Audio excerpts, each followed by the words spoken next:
What's going on, Master Duel fans? James here again. At the time recording that this video is getting posted, Season 30 has officially ended, and I'm going to give you guys the deck profile that I took for the new season, which was Gusto. Gusto was one of my longtime experiences in terms of hidden arsenal / dual terminal favorites, and it's actually my second hidden arsenal / dual terminal favorites, because in terms of actual gameplay, I had the experience of working with Gusto for quite some time ago, and I eventually decided to separate ways with the deck, or just shelved it indefinitely, because back in the day, school and who knows what life goes on with the Gusto to some degree. Again, this was back in the day as a teenager and so on. But now that I decided to reclaim the throne with Gusto, deck profile for you guys in terms of the current season to finish and or new season, aka spooky season, about to begin real soon. So once again, deck profile. Starting off with the birds: 3 Gusto Vidir, 2 Eagle, 2 Falco, 2 Godo. These are the pretty much straightforward birds I play. You could pretty much play either with or without the Falcos all you want, but in my personal build with the Falco, the idea is that Falco plus the Cam in conjunction in terms of recycling the Falcos in terms of late game setup, so that way you don't necessarily want to see at least one in hand, like, sure, but at the same time, Vidir can legit help you fix that by sending a Gusto monster from deck to graveyard and then special any Gusto from your hand. So if you have Reese in your hand that's already stuck in your hand turn 1, which does absolutely nothing, you can just pretty much get her out for a quick level 8 synchro. Or if you already had Pilica in your hand with Vidir, which of course 3 Pilica in combination with the Vidir, you are going to create the explosive plays like no tomorrow. So the 3 Vidir as mentioned, 2 of each bird as mentioned, and then 3 Pilica as mentioned. The heart and soul of the Gusto Psychics, allowing you to bring back one of the Gusto birds that you foolished, or even the spicy tech of Ghost Mourner, because she happens to be a level 3 wind tuner to be specific, which is absolutely insane. And then 1 Cam Serenity of Gusto for the sake of recycling, and then Reese Whirlwind of Gusto. The creature swap effect of Reese definitely come up a lot, because in case monsters in general that they have that couldn't be destroyed or banished in any shape or form, we could just literally outright swap it and then keep the monster permanently. Plus, Reese just puts a lot of pressure on the opponents.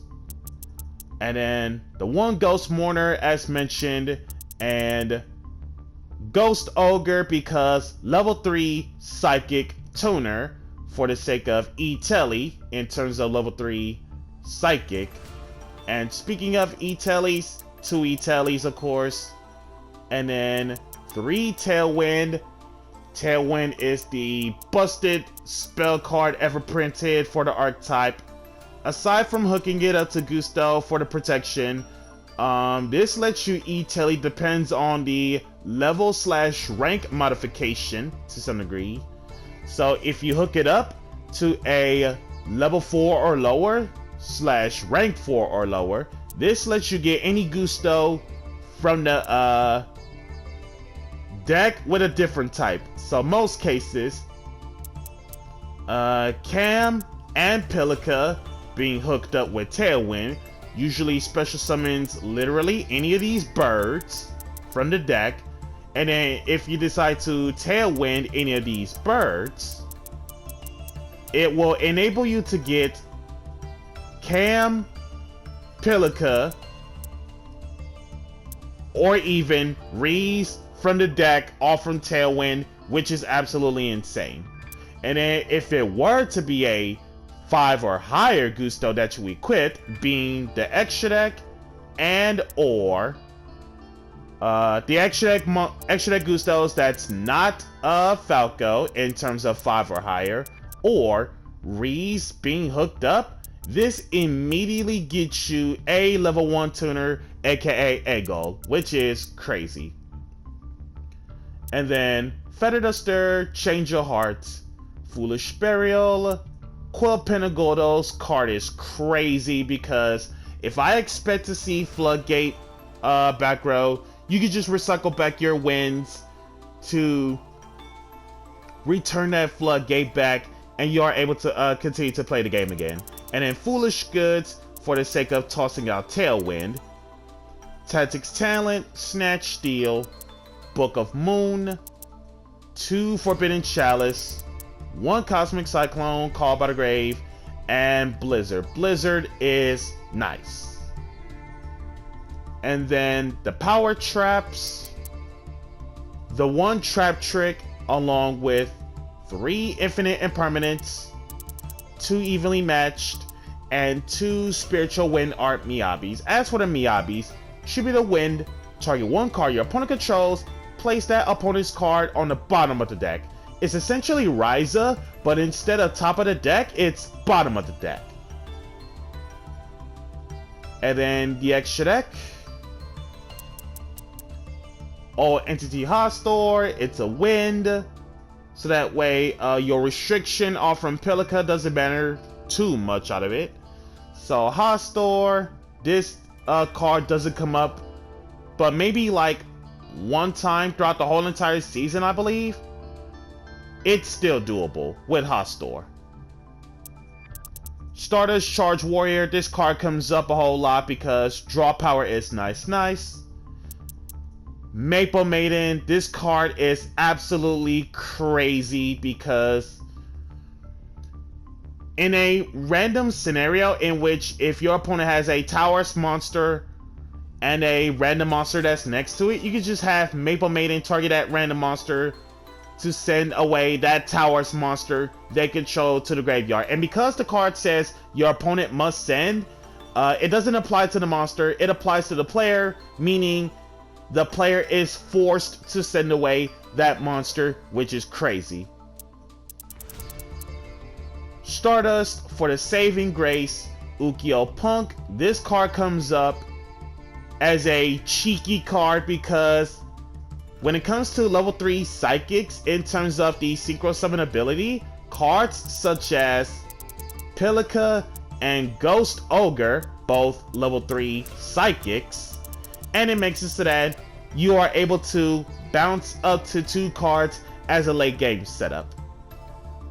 And then the Holy Trinity of the Wind Link monsters, Grave Fly, Royal Rare, High Speed Droid Rubber Band Shooter, the Wind Charmer Verdant, and then the Gusto monsters, Daigusto Falcos, Daigusto Goldos, 3 Daigustos Freeze, Daigusto Lapland Pilica, and Daigusto Eggos.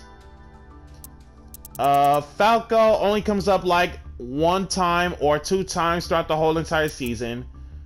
Goldos comes up in any random scenario against Floodgate monsters, so that way you can just out certain things. Eggos, it's basically your end phase specifically of a Dark Arm but set cards. And then Lampland Pilica, if this card resolves, I literally win in terms of the synchro summon effect. And then the best card in the extra deck, no questions asked, Daigustos Freeze. You're basically turning your whole entire Gusto archetype in terms of birds into Mechankos as long as Freeze is face up. So in any combination of boards, Freeze hooked up with Tailwind with Lampilica on the same board makes it somewhat harder to out the boards. And if your opponent doesn't have any answers to take care of the holy trinity of cards, then you're pretty much in a really good state. This has been James Polk on the season ending of September's deck profile of Gusto. Be sure to like, comment, subscribe, and share. And if you haven't already, smash the notification bell to keep yourself constantly updated. And we'll catch you guys in the next spooky season.